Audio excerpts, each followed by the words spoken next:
this, I want to tell you about Miles Henderson. So the reason I bring Miles up, Miles is a kid from Canadian, Texas, where I live. Okay? And what I want to talk to you about next is just culture.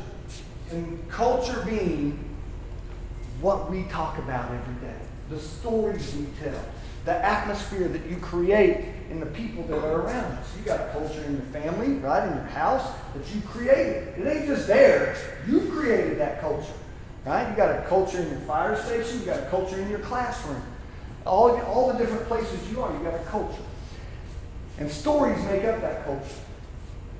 So Miles Henderson is a kid that graduated from Canadian high school in 2000. Okay? In our field house in Canadian, so I know Canadian Texas really doesn't mean anything to you guys. In my world, as a teacher and a coach, Canadian is a dang good school. Dang it, okay? Since about 1990. Before that, I would say it existed long before that. Not very good. But now, everything, all of our sports, all of our activities, our academic events, our band and choir, everything is really good. It's a great community to be in. I'm fortunate to be coaching and teaching there because I could be a lot of different places, and I'm fortunate to be there. Miles had a great impact on that. So Miles was a kid that came through our program before I was ever there. Okay, in our field house, in our athletic building in Canadian, we don't have any individual pictures up. There's nothing about individuals. Everything is about team. Everything. It's all about team. We have the only pictures up are teams that won playoff games, teams that won state championships, articles about state championships, and team. That's the whole thought. There's one picture up in our field house, and it's Miles Henderson. And we talk about him every year. His name's on our field house. We named it after him. There's a locker in our locker room that our boys see every day with things from his life, mementos of his. And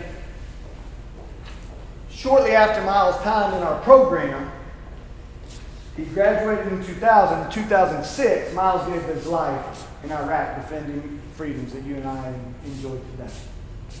But he left a legacy in Canadian. And there's this plaque right there on the front. Most of the time I have it memorized.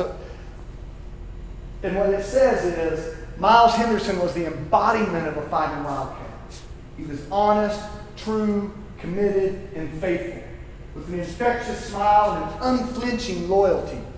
His encouragement helped his teammates to do their best, and his optimistic attitude brought joy to everyone around him.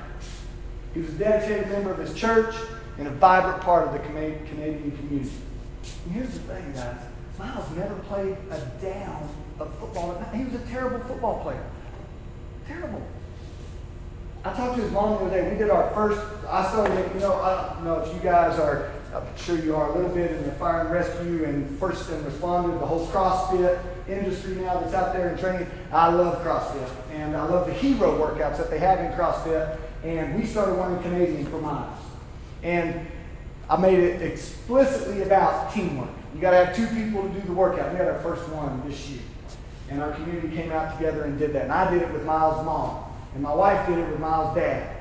And the whole idea is that Miles left a legacy of teamwork and selflessness. And we get to talk about that every day. We teach our kids about this every year. We have one of his teammates come back and talk about his life. We have one of his coaches come back and talk about his life and what he did there. Because Miles was, all they talked about is how hard he worked. He never got to play a down that mattered. So what he did is he worked extremely hard to be excellent at practice.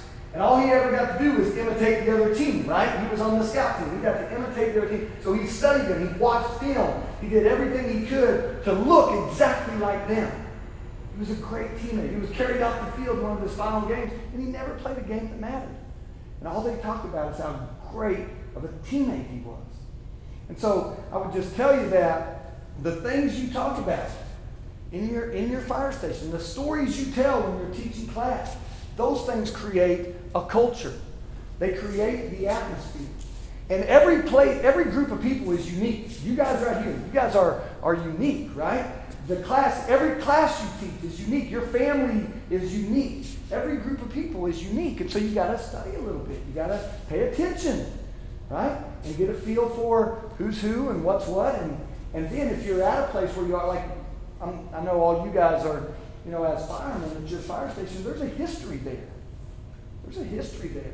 And you can study that, and you can find stories, and you can create a culture that honors things from the past that we want to continue in the future and create the very culture that you want. You're in charge. You get to decide by the things you talk about and the things you honor every day. That's what creates the culture. Miles is a big part of our culture in Canadian. So here's what happened in our place. In the 24 years previous to Miles going through our program, Canadian won 59% of their games, about 6 wins a year, 4 playoff wins. In 24 years. In the 24 years since, we've won over 80% of our games, 12 wins per year, 81 playoff games we've won, and all kinds of playoff wins and state championships and so on. And I tell his parents all the time, that young man, one person can have an impact. I mean, it's absolutely amazing to me that kid who was not an athlete, wanted to be a part of the team and wanted to do his best to help, have that kind of an impact on a program. Just because of the type of person he was. Absolutely amazing. We can all have that same impact on the people around us.